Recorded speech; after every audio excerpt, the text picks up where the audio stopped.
Hai semuanya, ini video pertama aku membuat video di YouTube. Jadi aku ingin belajar dan juga memberikan sedikit informasi yang aku ketahui dalam tanam menanam. Jadi mohon maaf jika ada sedikit kesalahan dalam pembuatan video ini, karena aku juga masih belajar dalam hal tanam menanam ini.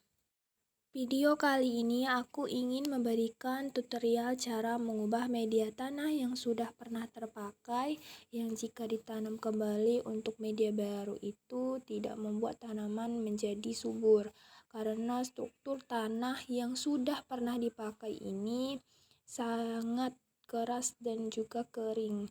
Jadi aku akan memberikan tutorial membuatnya bisa kembali subur dan bisa dipakai kembali untuk tanaman baru. Dan ini juga bisa menjadi alternatif untuk membuat pupuk kompos tanpa bau. Oke, kita kembali ke tutorial membuat tanah kembali subur kembali. Jadi langkah pertama yang harus kamu lakukan yaitu menghancurkan tanah yang sudah keras ini menjadi lembur kembali dengan cara diremas-remas ataupun diaduk-aduk. Tergantung ya, opsional kamunya aja ingin bagaimana bisa membuat tanah ini menjadi lembur kembali. Di sini aku memakai sendok yang udah nggak terpakai lagi, jadi aku ngaduk-ngaduknya pakai barang-barang yang ada aja ya. Jika kamu ada peralatan berkebun boleh kamu pakai ya. Jadi di sini juga aku sudah menyiapin beberapa bahan untuk menjadi pupuk kompos, yaitu ampas kelapa yang sudah tidak terpakai, nih, dan juga ini dedaunan yang sudah aku ambil sebelumnya dan juga tanah yang sudah dileburkan. Aku sarankan untuk kalian untuk menata sebelum melakukan pembuatan pupuk kompos ini. Jadi kamu bisa memasukkan tanah ke dalam satu media yang besar agar mudah kamu nanti mengatur posisinya ya. Ngomong-ngomong tentang media tanah yang tidak subur ini, aku memiliki pengalaman tentang satu tanah yang memang tidak pernah bisa subur atau tidak pernah bisa hidup ditanamin tanaman apapun. Jadi tanaman apapun yang kamu tanam di tanah itu nggak bisa subur, nggak bisa hidup. Tanaman yang kamu tanam akan berubah menjadi kuning, daunnya menjadi gugur-gugur, akhirnya mati dan kering. Jadi itu masalahnya itu ada di tanahnya, karena zat besi yang terdapat pada tanah itu pH-nya selalu tinggi. Jadi itu membuat tanaman menjadi tidak subur. Informasi ini aku dapatkan dari salah satu animasi Jepang yaitu Dr. Stone ya. Jadi itu berdasarkan fakta juga. Aku udah cari informasinya juga dari Google dan juga aku bertanya kepada ibuku. Dia juga mengatakan bahwa itu karena zat besi yang pada tanah itu sangat tinggi. Jadi tanah itu jadi nggak subur. Dan cara mengatasi masalah ini dengan cara kamu bisa menyiramkannya dengan air kapur secara berkala. Tergantung apa pH yang ada pada tanahnya. Jadi jangka waktunya tergantung pada tanah ya. Dalam animasi Jepang yang berjudul Dr. Stone ini, dia menyuruh temannya menyiramkan tanah yang mengandung zat besi yang sangat tinggi ini secara berkala selama 7 hari. Dan ciri-ciri dari tanah yang mengandung zat besi tinggi itu bisa kamu cari di Google sendiri ya. Kalau video ini nantinya rame, aku bakal tunjukin tanah yang mengandung zat besi tinggi ini di halaman belakang rumah aku. Dan juga aku akan bikin kapur sendiri untuk menyirami tanah yang mengandung zat besi tinggi ini. Jadi kita siram selama 7 hari, apakah itu berhasil atau tidak ya. Jadi semoga video ini ramai ya. Oke, kita lanjutkan dalam pembuatan pupuk kompos. Jadi yang kamu sediakan pertama adalah pot yang sudah kosong. Jadi kamu masukin ranting-ranting ataupun dedaunan yang menurut kamu itu agak lama larutnya. Ini aku masukin batang keladi aja dulu ya. karena ranting-ranting itu udah nggak ada lagi. Jadi aku masukin batang keladi dan juga ada beberapa ranting-ranting pohon itu letaknya di bawah di dasar ya. Dan bisa kamu kasih tanah yang kering itu yang udah kamu leburin sebelumnya, kamu masukin ke dalam media pot. Mengapa ranting-ranting itu letaknya di dasar? Karena itu bisa membuat aliran air di dalam tanah itu menjadi sangat poros, jadi mengalir dengan sangat baik gitu, dan tanahnya bisa jadi semakin poros. Tanah menjadi poros itu apakah tanah yang poros itu memiliki banyak rongga atau ruang di antara partikel-partikel yang memungkinkan air dan juga udara untuk bergerak dengan mudah melalui tanah. Tanah yang memiliki struktur yang remah, ringan, berpori itu sangat ideal untuk pertumbuhan tanaman. Jadi tanaman itu menjadi subur karena adanya partikel dan pori-pori dalam tanah ini, jadi nggak padat gitu loh. Nah, yang padat itu itulah yang membuatnya itu susah bernapas dan akhirnya itu kayak nggak subur gitu karena tanahnya padat, nggak ada pori-porinya.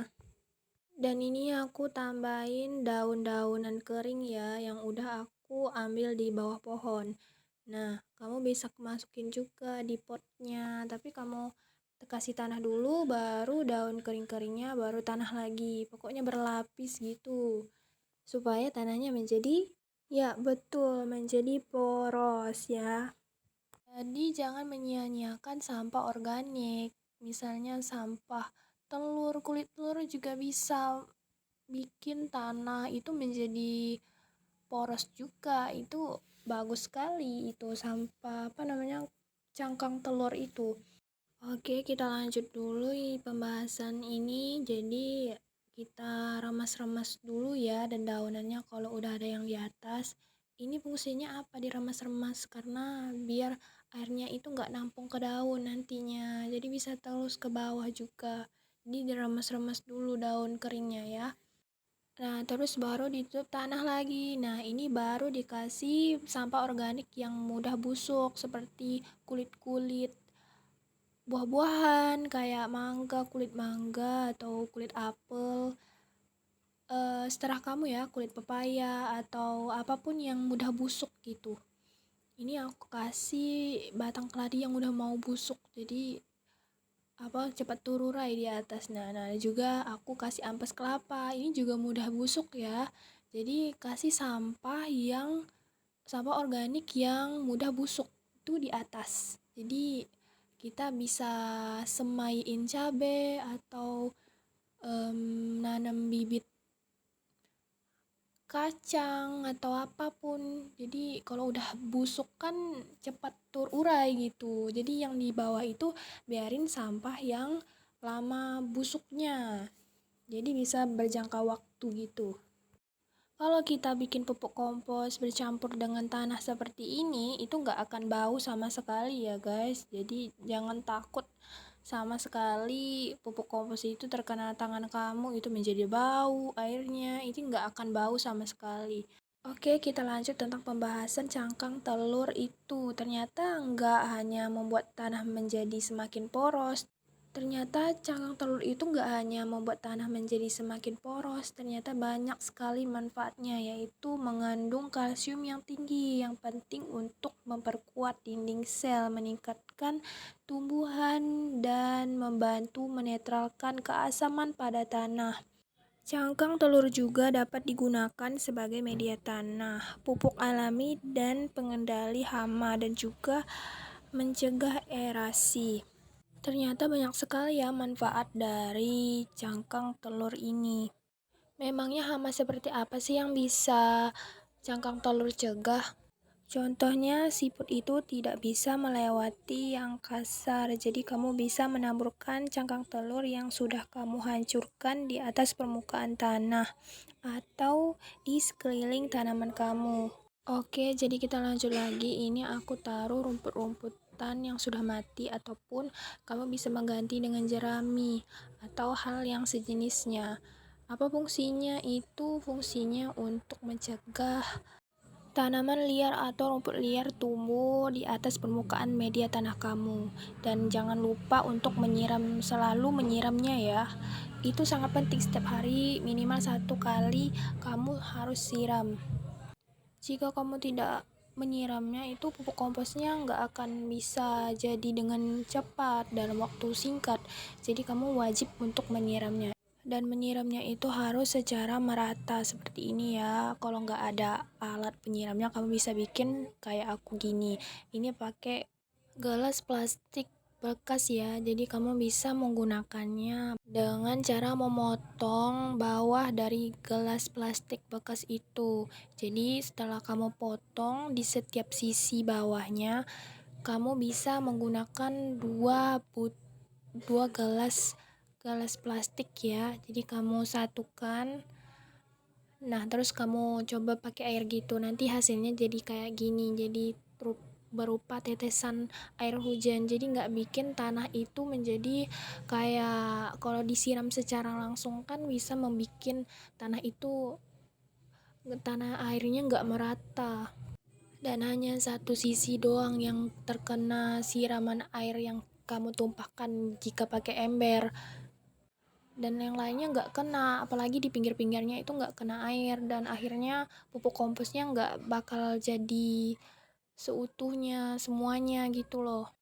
Dan lebih parahnya lagi, kamu bakal bikin bibit yang kamu tanam yang baru anakan itu, jika kamu siram pakai ember air itu bakal mati karena curah air yang terlalu deras itu, kayak keran yang ditaruh di tanaman yang baru hidup, tentu saja akan mati.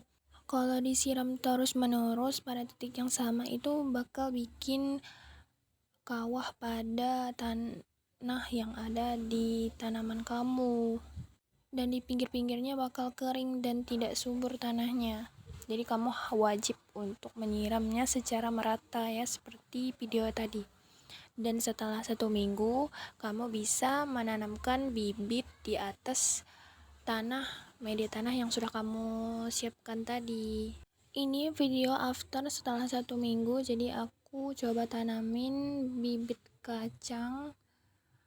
biji-bijian kacang untuk aku tanam ya. Jadi di atasnya udah bisa kamu tanamin karena pupuk kompos sampah organik yang kamu taruh di atasnya sudah menjadi pupuk kompos dan siap untuk ditanami. Sudah sampai sini saja video kali ini ingin aku bagikan kepada kalian. Jangan lupa subscribe, comment, like, and share. Bye bye, sampai jumpa lagi.